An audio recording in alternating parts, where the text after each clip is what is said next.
श्री स्वामी समर्थ मंडळी, जय शिवराय. आज मम्मीने केली होती स्पेशल अशी पेरूची चटणी. नेहमीप्रमाणेच आपलं खोबरं, लसूण, आलं, कोथिंबीर सगळं वाटून घ्यायचं, पण त्याच्यामध्ये माझ्या मम्मीने ॲड केला होता कच्चा पेरू. खूप सुंदर झाली होती ही चटणी आणि खूप साऱ्या दिवसाच्या प्रयत्नानंतर, अथक प्रयत्नानंतर फायनली मला हे पिअर्सचं बॉडी वॉश मिळालेलं आहे. मी आणि माझा बाबू हे पिअर्सच बॉडी वॉश वापरतो. त्यालासुद्धा मी साबण वापरत नाही, मीही साबण वापरत नाही.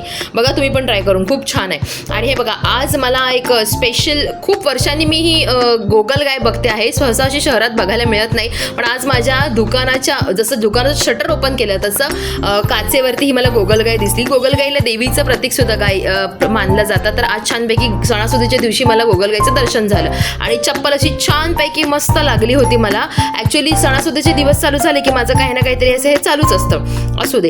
पण आज मी माझ्या मैत्रिणींबरोबर गेली होती. ह्या सगळ्या माझ्या झुंब्याच्या फ्रेंड्स आहेत. ही जी आहे ब्लू कलरची निशा आणि ही पलक आणि ही पलकचा मुलगा. आणि आज आम्ही आलो होतो निशाच्या घरी गणपती बाप्पाला दर्शनासाठी.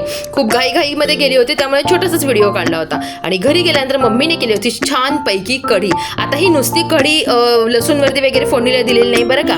या कढीमध्ये मम्मीने खोबरं वाटून टाकलेलं आहे. खोबरं, लसूण आणि मिरची असं वाटून आम्ही या कढीला टाकतो. खूप सुंदर होते ही कढी. नुसतं ताक आणि दही फोडणीला घालून करण्यापेक्षा अशी कढी खाऊन बघा, खूप छान लागते. आणि पोटात थोडीशी ॲसिडिटी असल्यामुळे आज साधं सात्विक जेवण जेवली, ते म्हणजे चपाती आणि केळं. All time favourite. जर तुमच्या पोटात काही ॲसिडिटी असेल, काही पोटात गडबड असेल, तुम्हाला भाजी खायची इच्छा नसेल, तर केळं आणि चपाती नक्की ट्राय करा. तुमच्या पोटाला लगेच आराम मिळेल. आणि बघा, माझा बाबू किती खुश झाला. आता मी सगळं सामान घेऊन आले, ती गौरीच्या वौस्याचं आणि हे सगळं पिअर्सचं बॉडी वॉश वगैरे घेऊन निघाला. सगळं एवढा खुश झाला. त्यासाठी खायला काहीच आणलं नव्हतं बरं का. पण हे सगळं सामान बघून त्याला इतकं छान वाटलं ना की मम्मीने काहीतरी आणलंय, आपण मम्मीला मदत केली पाहिजे.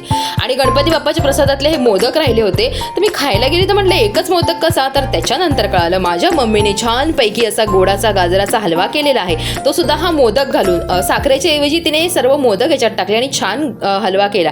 तर या मंडळी खायला तुमच्यासारख्या गोड माणसासाठी गोड हलवा.